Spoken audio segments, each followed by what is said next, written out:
Assalamualaikum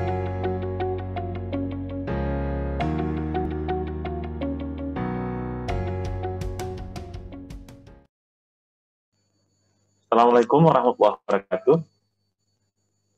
Sahabat Ibu semuanya, dimanapun Ibu berada, kami dari PKRS Rumah Sakit Umum Zainul Abidin Banda Aceh, pada kesempatan ini akan berbagi tentang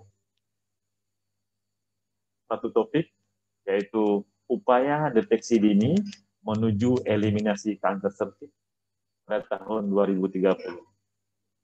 Kita tahu bahwa tanggal 2 Februari besok merupakan hari kanker sedunia. Jadi untuk itu kami dari rumah sakit berinisiatif untuk bisa berbagi tentang kanker serviks pada khususnya, karena ini masih menjadi ancaman kematian pada ibu-ibu yang kita sayangi.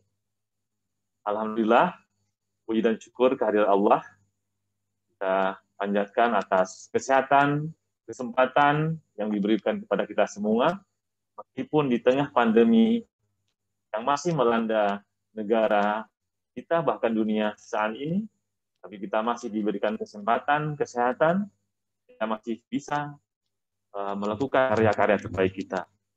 Kemudian, salawat dan salam kita sanjungkan pada Sang Revolusioner Alam Sedunia, Nabi besar Muhammad SAW, yang kita harapkan syafaatnya di kemudian hari.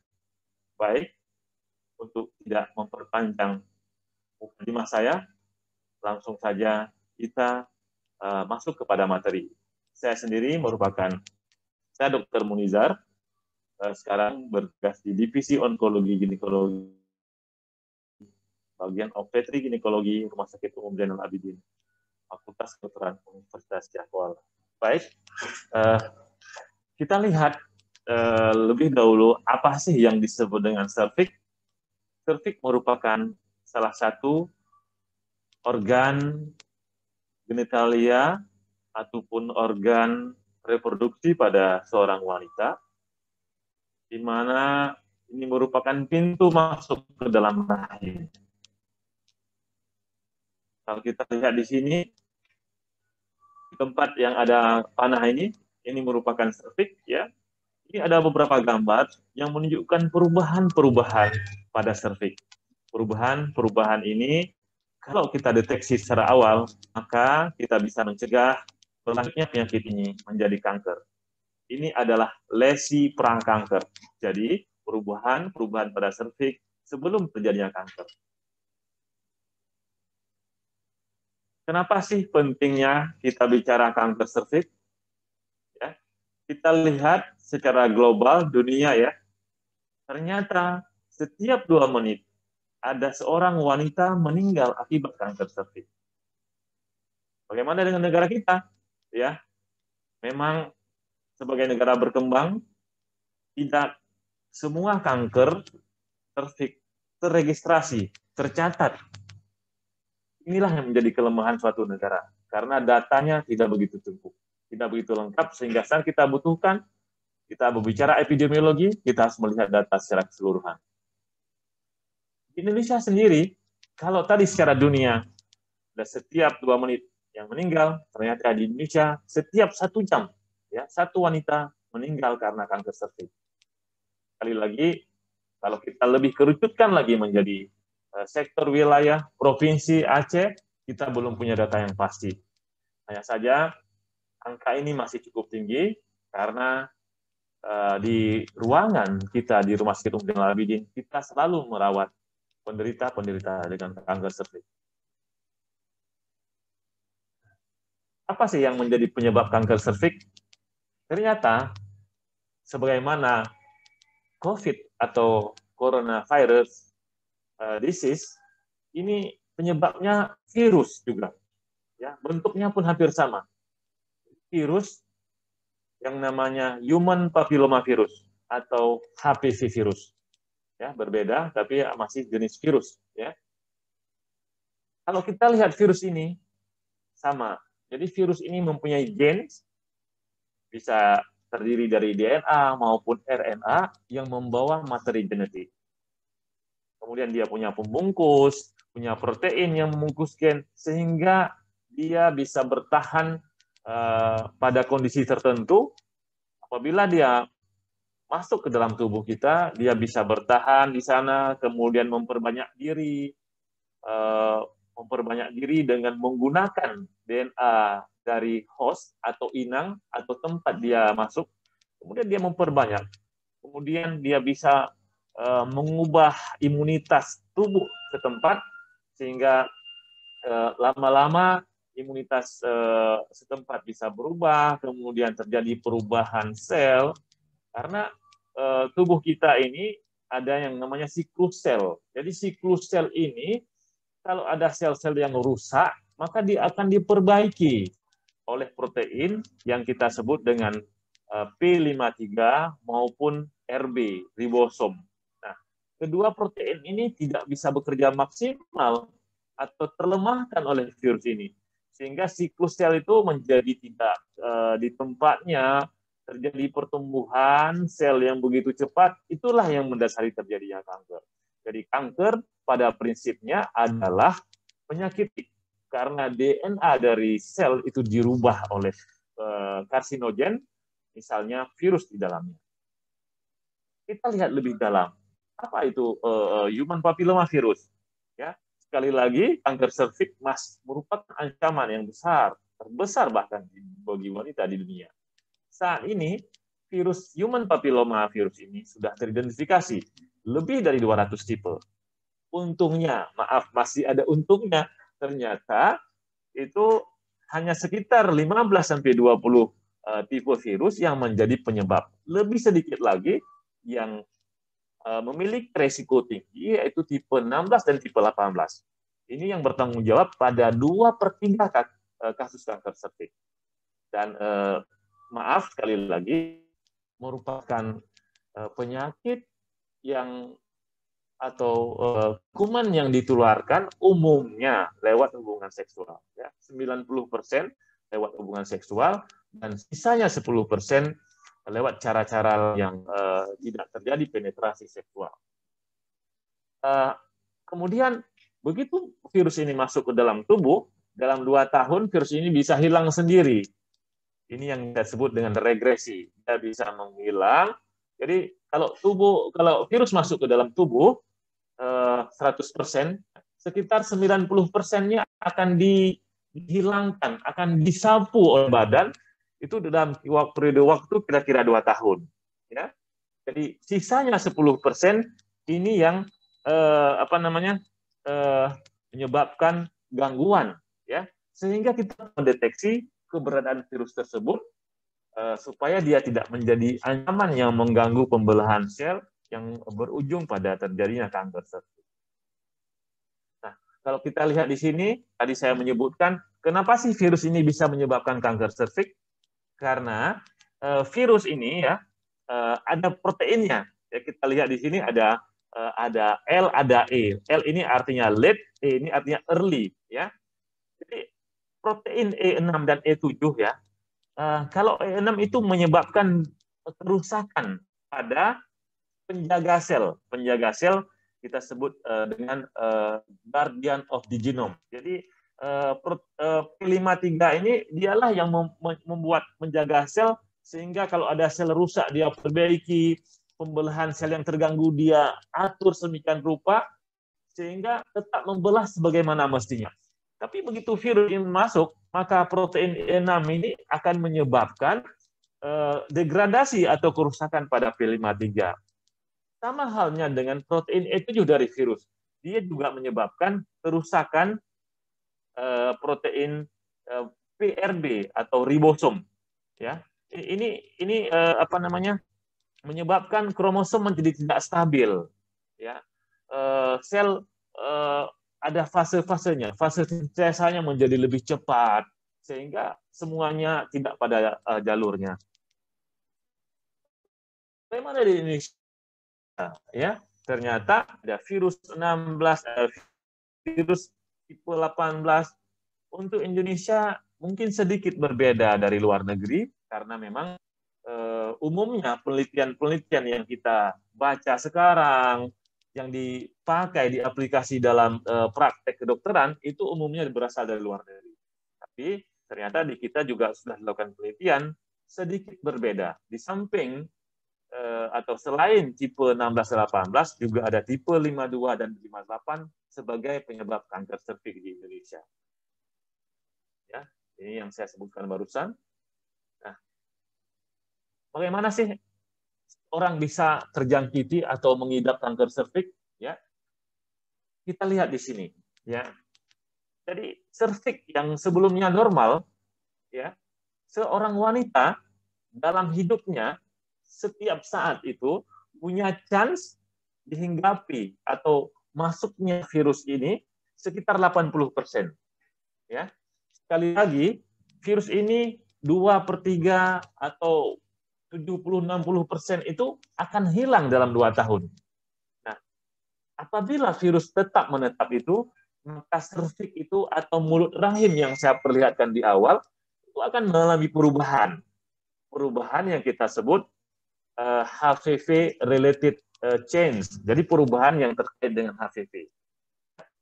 Nah, apabila kondisi ini terus berlanjut, ya, ini akan menyebabkan perubahan yang lebih berat lagi menjadi apa yang kita sebut dengan atypia, ya, atau cervical intraepithelial neoplasia. Itu punya grading, punya level. Ada level 1 yang ringan, yang bisa kembali normal lagi, bisa juga jatuh ke dalam cin 2, kemudian jatuh ke cin 3, yang kita sebut dengan high grade atau tingkatan yang lebih rendah. Nah, kalau sudah di cin 3 ini, kemungkinan untuk menjadi kanker itu sudah lebih besar. Ya, meskipun butuh waktu ya lebih kurang 10 tahun. Ini perjalanan alamiah. Namun demikian, ada hal-hal yang di luar ini. Mungkin ibu punya saudara, ya, yang sudah rajin melakukan pap smear dan kelihatannya normal, tapi tidak lama kemudian sudah divonis mengidap kanker serviks stadium 3, stadium 4 yang sudah mengalami komplikasi ginjal, sehingga ya maaf pada akhirnya kita terpaksa kehilangan ya orang-orang yang kita cintai oleh kanker serviks. Jadi menyadari perubahan-perubahan ini butuh waktu yang cukup panjang, saya kira menjadi hal yang miris bagi kita kalau kemudian kita atau keluarga kita mengidap kanker serviks. Padahal kita sudah tahu. Apa yang kita tahu? Penyebabnya, kita tahu cara mendeteksinya, sekarang kita tahu ada pencegahan primer, dan sekunder, dan tersier. Jadi pencegahan-pencegahan ini kalau kita manfaatkan dengan baik, ya kita akan bisa mengurangi morbiditas dan mortalitas yang terkait kanker serviks. Kita bisa mengurangi kematian dan kesakitan oleh karena kanker serviks. Untuk itu, secara global, secara dunia, negara-negara dunia sekarang mencanangkan ya eliminasi kanker serviks pada tahun 2030.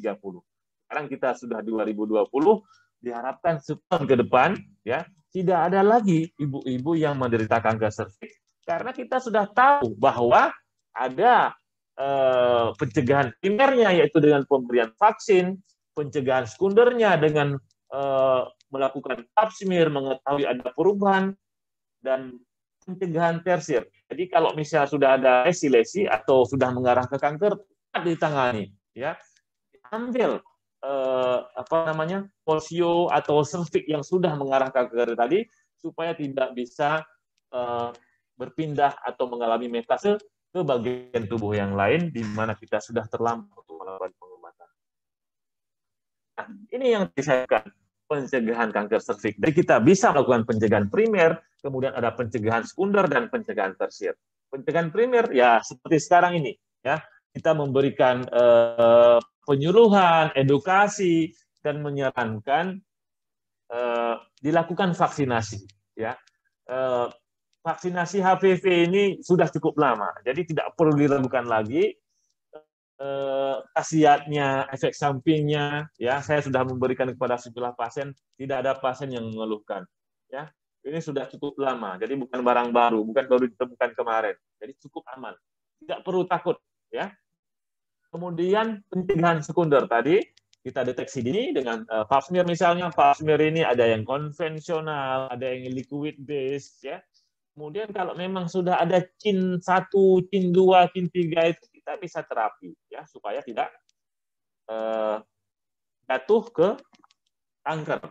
Kemudian yang tersier kita menemukan kanker serviks stadium dini. Jadi kalau stadium 1 kita masih bisa operasi. Tapi kalau stadium 2, stadium 3 kita harus lakukan radiasi. Nah, modalitas radiasi ini sayangnya kita belum punya saat ini sehingga banyak pasien kita terpaksa dirujuk ke luar daerah. Ya, tentu ini merupakan beban kerja, tapi untungnya pemerintah tidak diam, ya, pemerintah daerah terutama sekarang sedang membangun gedung onkologi, ya. Jadi di sana kita harapkan nanti bisa diberikan pelayanan secara komprehensif, secara integral, ya. Tidak perlu keluar daerah, kita merawat di sini, ya.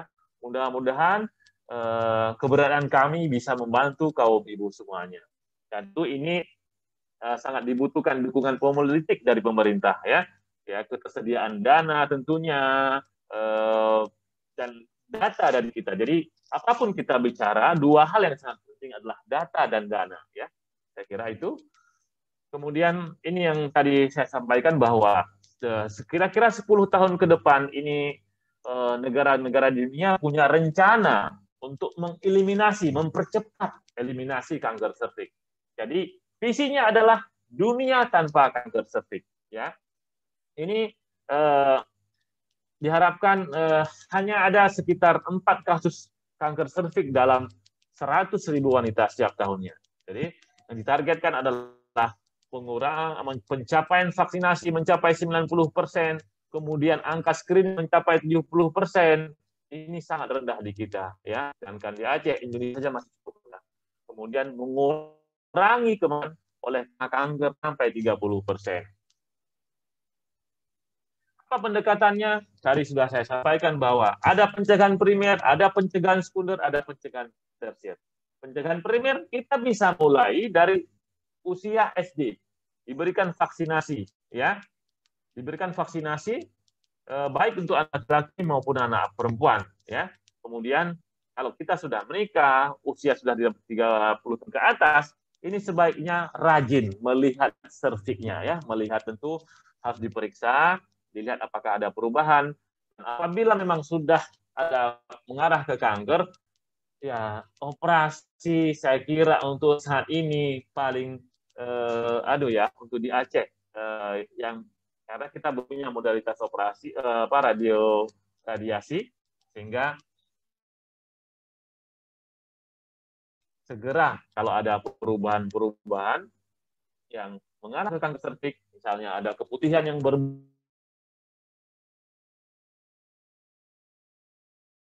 jangan malu-malu karena kita harus merawat diri, ya. Kalau bukan kita, apa lagi? Ini screeningnya, ya, bisa di bawah 25 tahun, 25 sampai 65 bahkan tentu saat ini ya tidak dianjurkan lagi kalau di umur di atas 65. Tapi untuk usia reproduksi, saya kira harus rajin-rajin karena tentu kita punya tanggung jawab ya untuk keluarga kita, ya. Tidak mungkin kita pergi meninggalkan anak-anak yang masih kecil karena itu sangat diutamakan. Sekali lagi, kita mesti melakukan deteksi ini. Deteksi dini bisa dilakukan pap smear. Sekarang BPJS pemerintah mengcover membantu biaya deteksi dini ini berupa pap smear atau pap test. Ini merupakan tindakan yang mudah, murah, tidak sakit, ya. Mungkin ada rasa tidak nyaman karena yang dilihat adalah organ kewanitaan. Tapi percayalah, petugas kesehatan tentunya sudah terlatih, ya, akan memberikan pelayanan terbaik, menghargai privasi ibu untuk mendapatkan sampel serviks apakah ada kelainan-kelainan yang mengarah kanker di sana. Kita harus melihat selnya. Jadi ini akan kerja sama tim dokter kebidanan, dokter patologi, dan pihak-pihak terkait, termasuk laboratorium. Ya. Nah, meskipun pap smear ini punya sensitivitas yang tidak begitu tinggi, tapi spesifisitasnya cukup tinggi, hampir mencapai 100%. Sekali lagi, alat apapun di dunia ini tentu ada negatif palsu atau false negatif. Namun, akurasinya cukup baik, terutama pada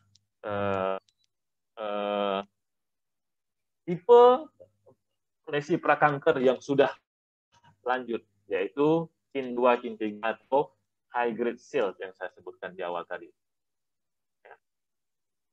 Nah, sekali lagi, bukan tidak ada masalah, ya tentu selalu ada masalah ya, baik dalam pengambilan spesimen, kemudian proses dan analisa spesimen, kemudian bagaimana kita nanti hasilnya kita sampaikan kepada pasien, dan keputusan klinis apa yang mau kita kerjakan pada pasien yang sudah kita dapatkan hasil spesimen dari serviks tadi. Ya, kemudian metode yang lain adalah PubMed.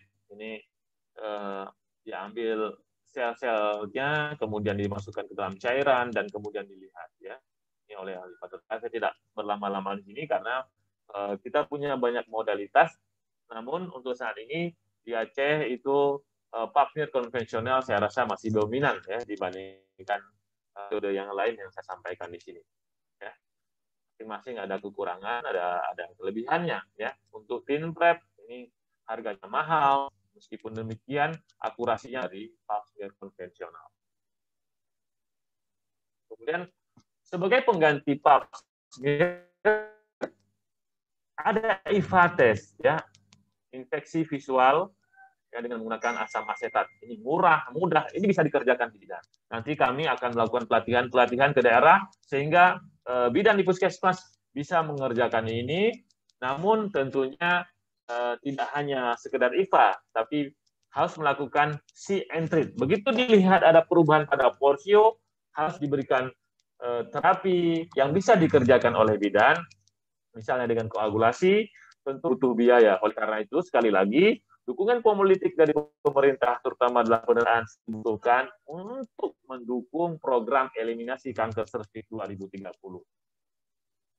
Ya, jadi dibandingkan dengan pap smear tadi, ini tidak banyak berbeda ya, sensitivitasnya dan positivitasnya mendekati keduanya. Ya. Jadi sekali lagi IVA ini bisa dikerjakan bidan oleh perawat dan terlatih, oleh dokter, tidak mesti dokter spesialis kandungan. Untuk itu modalitas ini sekira perlu diberdayakan sehingga kita bisa mengurangi atau mencegah kanker serviks. Ini begitu, maaf ini kita menampilkan area kewanitaan. Jadi inilah pap smear. See and treat, artinya see, lihat ada kelainan pada serviksnya, kemudian treat, lakukan tindakan waktu itu juga bisa dengan cryo. Jadi ini alat-alat ini saya kira harus disediakan oleh pemerintah ya. Kita bekerja sama saling bahu-membahu mencegah kematian oleh karena kanker serviks. Nah, ini kita lihat bagaimana kalau IVA-nya positif, bagaimana kalau IVA-nya negatif. Kalau IVA positif berarti sudah ada perubahan atau kelainan pada serviks. Ini yang dibutuhkan tindakan berikutnya supaya tidak jatuh ke kanker serviks. Sekali lagi, ini alur pemeriksaannya, sehingga kalau kita mencurigai kanker, kita harus lakukan biopsi. Ya. Tapi kalau kita tidak curiga kanker, apakah ada sifatnya teknis, ini akan wilayah dokter yang akan menceritakan nanti. Kemudian ada metode lain untuk melihat serviks, bisa dengan servikografi, bahkan sekarang bisa menggunakan HP. Jadi menggunakan HP, kita bisa foto, tentunya mungkin minta tolong sama suami, tapi untuk memperlihatkan serviks tentu perlu alat, ya, alat yang kita sebut tadi, spekulum, sehingga bisa menampak. Ya, kalau misalnya difoto dari luar, hanya nampak bagian luarnya saja, ya. Sementara serviks ada di dalam, vagina di belakangnya. Ini beberapa perubahan ya. Pada serviks, ya, kalau yang gambar di atas ini sudah mengarah ke kanker ya. Kemudian bisa dengan spekuloskopi. Jadi kita menggunakan spekulum, ada penyinarannya, ya, putih kebiruan. Ini bisa membantu memperlihat serviks. Jadi ada banyak metode, ada TrueScan, dan metode-metode yang lain. Yang pada prinsipnya kita melihat apakah ada perubahan pada serviks. Kemudian di samping pap smear tadi, tentunya mungkin sekarang kita familiar dengan rapid test, ya, baik antigen maupun antibody. Untuk virus penyebab kanker serviks juga ada tes HPV. Ya. Jadi untuk tes ini kita yang familiar sekarang dikerjakan adalah hybrid capture 2 atau hybrid capture 2. Kemudian bisa PCR juga atau FISH, ya, fluorescent in situ hybridity. Tapi sekarang yang umum dikerjakan adalah HC2 atau hybrid capture. Ini kita untuk melihat apakah virusnya itu tipe yang high risk atau tipe yang bagaimana, ya. Ini nanti akan dideteksi apakah ada DNA virusnya sehingga diputuskan ada virus atau tidak pada serviks dari ibu yang diperiksa. Ya. Nah, kalau nanti ketemu tipe virus yang risiko tinggi, maka kita akan lanjutkan dengan kolposkopi. Kolposkopi itu diteropong dengan pembesaran mikroskop untuk melihat lebih detail perubahan-perubahan pada serviksnya. Apakah pembuluh darahnya sudah tidak teratur? Apakah ada apa yang kita sebut dengan puncata, ada bintik-bintik, atau selnya sudah seperti ubin yang berkotak-kotak seperti mozaik, ya. Jadi kalau ini ketemu, maka nanti kita akan menggolongkan apakah ini suatu lesi derajat rendah, apakah suatu kelainan derajat tinggi, ya. Karena ini akan dibutuhkan tindakan-tindakan berikutnya. Baik. Ya. Ini tentunya bisa dikerjakan oleh ahli ginekologi, ya, tentu melibatkan ahli patologi yang semuanya sudah ada di Rumah Sakit Umum Zainal Abidin. Sekali lagi kita menyarankan sebagai deteksi pencegahan primer itu melalui vaksinasi. Apa yang digalakkan pemerintah untuk COVID sama juga untuk mencegah kanker serviks. Ada vaksinasi untuk HPV, ya. Jadi HPV ini ada tipe 11, 6, 11, 16, 18, ini bisa diberikan vaksin sehingga virusnya tidak masuk. Maaf, saat ini saya menyebutkan merek. Ada 2 merek untuk vaksin, yaitu ada Cervarix untuk tipe 16 dan 18, dan ada Gardasil, itu yang sudah memang di seluruh dunia cuma 2 ini sekarang ada. Meskipun ada yang baru, yaitu nanovaksin. Nanovaksin ini untuk 9 serotipe dari virus. Tapi yang umum digunakan adalah 2 tipe virus yang menggunakan Cervarix dan 4 tipe virus yang menggunakan Gardasil untuk tipe 6, 11, 16, dan 18. Jadi vaksinasi ini dapat mengurangi kejadian kanker serviks secara efektif. Ya, diberikan 2 dosis atau 3 dosis, 0 bulan, 1 bulan, dan 6 bulan.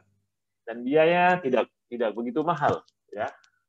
Saya kira investasi kesehatan juga penting, karena kalau kita sehat tentu rezeki yang lain akan mudah kita cari. Ya. Ini komponen vaksin, jadi bukan virusnya yang dimasukkan, tapi virus-like particle atau VLP. Jadi partikel dari virus yang berupa kapsid dimasukkan ke dalam tubuh, jadi tidak akan menyebabkan seorang penderita itu mengalami kanker serviks karena vaksin. Karena dimasukkan adalah partikel yang seperti virus yang diambil dari protein kapsidnya. Ya. Ini virus ini VLP ini atau virus-like particle akan dideteksi, akan dikenali, akan dimemori oleh tubuh sebagai HPV. Ya. Jadi kemudian tentunya begitu ini akan terbentuk imunitas di dalam tubuh untuk mencegah HPV. Kemudian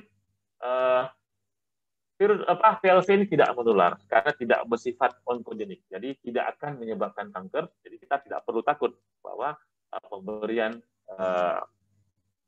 VLP atau vaksin virus HPV ini tidak akan menyebabkan kanker cervix.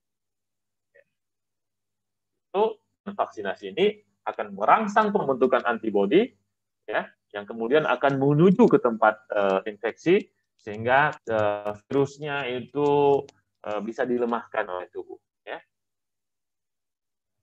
Kapan kita berikan vaksin ini? Kita bisa mulai lebih awal, yaitu usia 9 sampai 10 tahun 2 dosis, kemudian usia 11 sampai 12 tahun 2 dosis, ya, dan usia kalau sudah lebih tua sedikit, misalnya 15 sampai 26 tahun itu 3 dosis. Jadi mengurangi dosis, ternyata kenapa kok ada 2 dosis, ada 3 dosis? Ternyata efektivitas dari 2 dan 3 dosis ini tidak berbeda bermakna, ya. Jadi untuk negara-negara maju seperti Singapura, ini sudah dimasukkan ke dalam program kesehatan nasional. Vaksinasi untuk anak usia SD SMP sudah menjadi program nasional. Kalau di kita mungkin masih hepatitis B, BCG, DPT, ya, kita belum mengarah ke sana. Ya, tentu ini sangat terkait dengan keuangan negara. Namun sekali lagi, ya, CDC (Center for Disease Control) di Amerika merekomendasikan 2 dosis vaksin HPV untuk semua remaja berusia 11 sampai 12 tahun. Ya. Jadi vaksin ini bekerja sangat bagus, ya, karena bisa mencegah lebih dari 90% kanker yang terkait dengan HPV. Ya. Jadi sekarang ini tentu masih akan terus ada penelitian, ya. Saya sebutkan tadi, sekarang sudah ada nanovalent vaksin untuk 9 serotip. Sementara yang sekarang beredar luas di pasar, yaitu masih sama 4 serotip. Ya. Keamanannya, ya, hampir semua efek samping lokal, tidak ada efek samping sistemik, cuma sempat suntikan, paling gatal. Ya. Kontraindikasi tentunya kalau memang hipersensitif terhadap vaksin. Ya, saya kira demikian penyampaian saya tentang bagaimana kita bisa mencegah kanker serviks. Sekali lagi ada pencegahan primer dengan pemberian vaksin, pencegahan sekunder menemukan lesi prakanker dengan pap smear atau metode-metode serupa, dan apabila kita sudah menderita kanker serviks terutama stadium ini, segera ditata laksana, segera cari pengobatan. Ya, salam sehat ibu-ibu. Mudah-mudahan apa yang saya sampaikan bermanfaat. Saya kira demikian dari saya. Terima kasih. Assalamualaikum warahmatullahi wabarakatuh.